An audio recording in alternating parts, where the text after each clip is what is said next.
اسلام کے شروعاتی دور میں بہت سے مرد اور عورتیں نبی صلی اللہ علیہ وسلم اور دین حق کے دشمن بنے۔ آج ہم ان 4 عورتوں کی کہانی سنیں گے جو اسلام سے نفرت کرتی تھیں۔ کچھ ہمیشہ کے لیے تباہ و برباد ہو گئی اور کچھ کو اللہ نے ہدایت عطا فرما دی۔ اسلام سے دشمنی رکھنے والی پہلی عورت ام جمیل، ابو لہب کی بیوی۔ سب سے پہلے ابو لہب کی بیوی ام جمیل، اس کا اصل نام اروا بنت حرب تھا۔ یہ قریش کے بہت طاقتور خاندان سے تعلق رکھتی تھی اور یہ ابو سفیان کی بہن تھی اور اپنے شوہر ابو لہب کے ساتھ تھی۔ یہ اپنے شوہر ابو لہب کے ساتھ مل کر نبی صلی اللہ علیہ وسلم کو ستاتی تھی اور ان کو دین اسلام کی دعوت دینے سے روکتی تھی۔ یہ عورت نبی صلی اللہ علیہ وسلم کی سب سے بڑی دشمن تھی۔ جب آپ صلی اللہ علیہ وسلم لوگوں کو اسلام کی طرف دعوت دیتے تو یہ عورت آپ صلی اللہ علیہ وسلم کے راستے میں کانٹے بچھا دیتی تھی۔ لوگوں کے سامنے چیخ کر کہتی تھی، نعوذ باللہ، محمد جادوگر ہے، یہ لوگوں کو گمراہ کر رہا ہے۔ لیکن آپ صلی اللہ علیہ وسلم نے اسے کچھ نہ کہا۔ اللہ نے قرآن میں ذکر کیا، اور اس کی بیوی جو لکڑیاں اٹھاتی ہے اس کے گلے میں رسی ہوگی۔ ام جمیل کبھی اسلام نہ لائی اور اپنی نفرت کے ساتھ ہی مر گئی۔ آج وہ قرآن میں مثال بنی ہوئی ہے، ایک ایسی عورت جو ہمیشہ کے لیے اللہ کے عذاب کی مستحق ہو گئی اور قیامت تک اللہ کے عذاب میں جلتی رہے گی۔ دوسری عورت جو اسلام کی بہت بڑی دشمن تھی، ہند بنت عتبہ، ابو سفیان کی بیوی۔ بدر کے دن اس کا بھائی، اس کا باپ اور اس کے چچا سب مسلمانوں کے ہاتھ مارے گئے۔ اس غم نے ہند کے دل کو جلن سے بھر دیا۔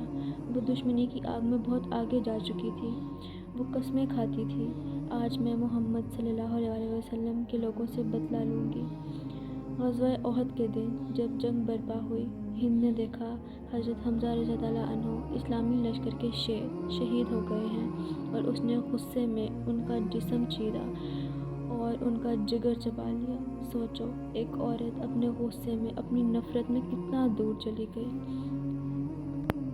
لیکن وقت گزرتا گیا، اسلام تیزی سے پھیلتا گیا۔ فتح مکہ کے دن سب قریش اسلام کے آگے جھک گئے۔ ہند نے برقع پہنا ہوا تھا اور وہ چپکے سے نبی صلی اللہ علیہ وسلم کے پاس آئی۔ اس وقت نبی صلی اللہ علیہ وسلم سب کو معاف کر رہے تھے۔ اس نے کہا، یا رسول اللہ صلی اللہ علیہ وسلم، میں آج اسلام قبول کرتی ہوں۔ نبی صلی اللہ علیہ وسلم نے اس کے سارے گناہ معاف کر دیے اور وہ اسلام میں داخل ہو گئی اور اللہ کے عذاب سے بچ گئی۔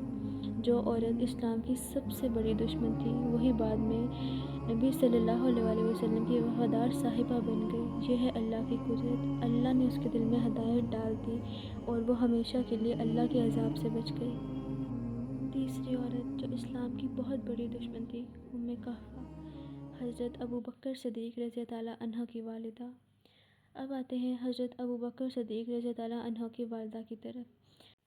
جب حضرت ابو بکر صدیق رضی اللہ عنہ مسلمان ہوئے، ان کی والدہ بہت پریشان ہو گئیں اور وہ ہر وقت حضرت ابو بکر صدیق رضی اللہ عنہ کو سمجھاتی رہتی کہ اس راہ پر مت جاؤ اور پیچھے ہٹ جاؤ۔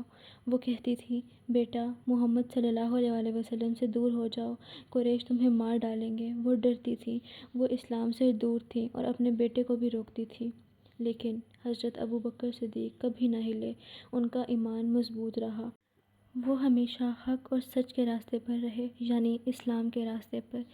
فتح مکہ کے دن جب آپ صلی اللہ علیہ وسلم سب کو معاف کر رہے تھے، حضرت ابو بکر صدیق رضی اللہ عنہ اپنی ماں کو نبی صلی اللہ علیہ وسلم کے پاس لے کر گئے۔ نبی صلی اللہ علیہ وسلم نے ان سے پیار سے گفتگو کی، ان کے لیے دعا کی کہ اللہ ان کو ہدایت عطا فرما، اور پھر اللہ نے ان کے دل کو روشن کر دیا، ان کو ہدایت مل گئی۔ ام کہفہ نے اسلام قبول کر لیا۔ وہ ماں جو پہلے اسلام کی مخالف تھی، وہی آخرت میں نجات پا گئی۔ اللہ تعالیٰ نے ان کو ہدایت عطا فرمائی اور وہ اللہ کے عذاب سے بچ گئیں۔ چوتھی عورت جو اسلام کی بہت بڑی دشمن تھی، اسماء بنت مروان۔ وہ مشہور شاعرہ تھی، لیکن اس کی زبان اسلام کے خلاف تیر کی طرح چلتی تھی۔ وہ اسلام کی بہت بڑی دشمن تھی۔ وہ اپنی شاعری میں نبی صلی اللہ علیہ وسلم کی توہین کرتی، مسلمانوں کا مذاق بناتی اور لوگوں کو اسلام کے خلاف کرتی تھی۔ وہ چاہتی تھی کہ سب اسلام سے دور رہیں اور وہ اسلام کے مخالف کرتی تھی لوگوں کو۔ اس کے اشعار مدینہ میں آگ کی طرح پھیل جاتے تھے اور دشمنی بڑھ جاتی تھی۔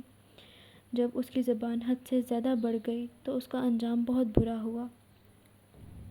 اس کی زبان اس کے لیے ایک عذاب بن گئی۔ اس عورت کی کہانی سبق دیتی ہے۔ زبان انسان کو عزت بھی دیتی ہے اور تباہی بھی۔ اس عورت نے اسلام کو روکنے کے لیے بہت سے شعر بولے، لوگوں کو گمراہ کرنے کی بہت کوشش کی، لیکن آخر میں حق اور سچ کی ہی جیت ہوئی۔ ان 4 عورتوں کی کہانی سے کیا سبق ملتا ہے؟ ام جمیل اور اسماء بنت مروان اپنی نفرت میں جل کر ہلاک ہو گئیں، اللہ کے عذاب کی مستحق ہو گئیں اور قیامت تک ایسے ہی آگ میں جلتی رہیں گی۔ لیکن ہند بن عتبہ اور ام قحافہ دونوں کو اللہ نے ہدایت عطا کی، ان کو روشن راہ دکھا دی اور یہ اللہ کے عذاب سے بچ گئیں۔